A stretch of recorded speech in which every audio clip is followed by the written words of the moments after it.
নমস্কার বন্ধুরা, মামুনি রান্নাঘরে সকলকে স্বাগত জানাই। আজকে বানাবো বাঙালির একটি সেরা পদ, চিংড়ি মাছ দিয়ে কচু শাক।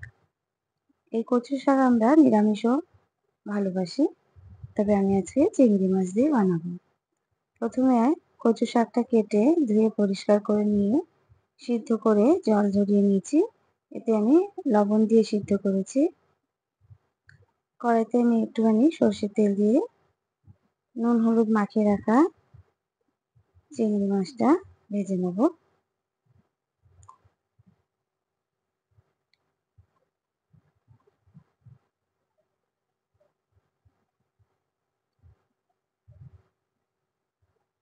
এরকম ভাবে ভেজে নিয়ে আমি এবার তুলে নেব।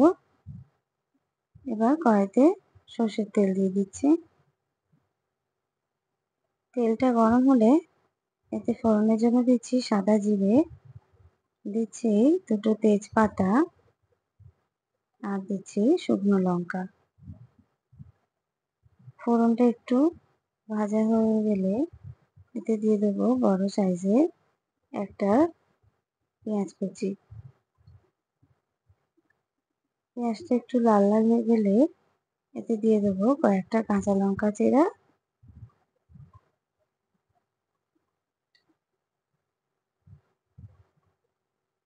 আর দেবো 1 চামচ আদা বাটা আর 1 চামচ রসুন বাটা। আদা রসুনের কাঁচা গন্ধ যাওয়া অবধি আমি কষিয়ে নিচ্ছি। এবার এতে দিয়ে দেবো একটা কোচানো টমেটো,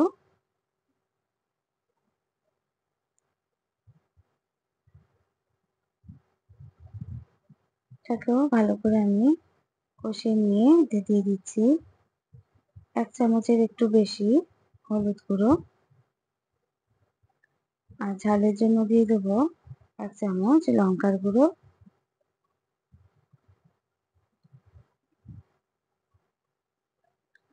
দিয়ে দেবো ধনে জিরে গুঁড়ো 1.5 চামচ,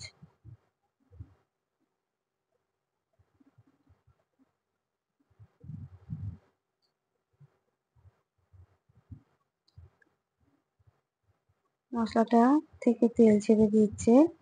এই সময়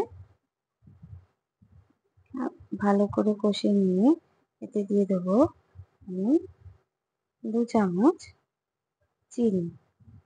এই চিনিটা কচু শাকের স্বাদটাকে আরো বেশি বাড়াবে। এবার সিদ্ধ করে রাখা কচু শাকটা আমি এতে দিয়ে দিচ্ছি।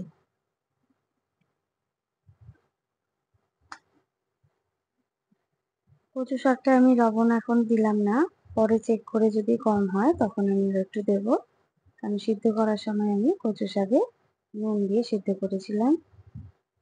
ভালো করে মশলার সঙ্গে কচু শাকটা মিশিয়ে নিচ্ছি।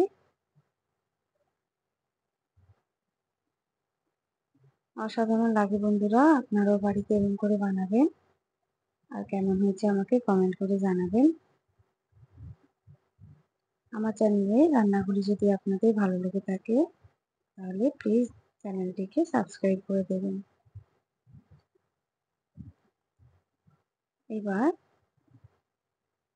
মেশানো হয়ে গেলে আমি এতে দিয়ে দেবো আগে থেকে ভেজে রাখা চিংড়ি মাছ।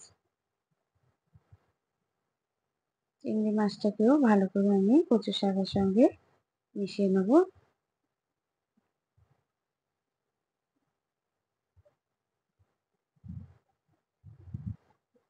অলমোস্ট রেডি হয়ে গেছে আমাদের চিংড়ি মাছ দিয়ে কচু শাক। অসাধারণ লাগে, গরম ভাতের সঙ্গে এই একটি পদ দিয়ে সম্পূর্ণ খাওয়া হয়ে যায়। আমার একটু লবণ কম হয়েছিল, তাই পরে আমি আরেকটু লবণ অ্যাড করে দিলাম। তাহলে রেডি হয়ে গেছে আমাদের চিংড়ি মাছ দিয়ে কচু শাক।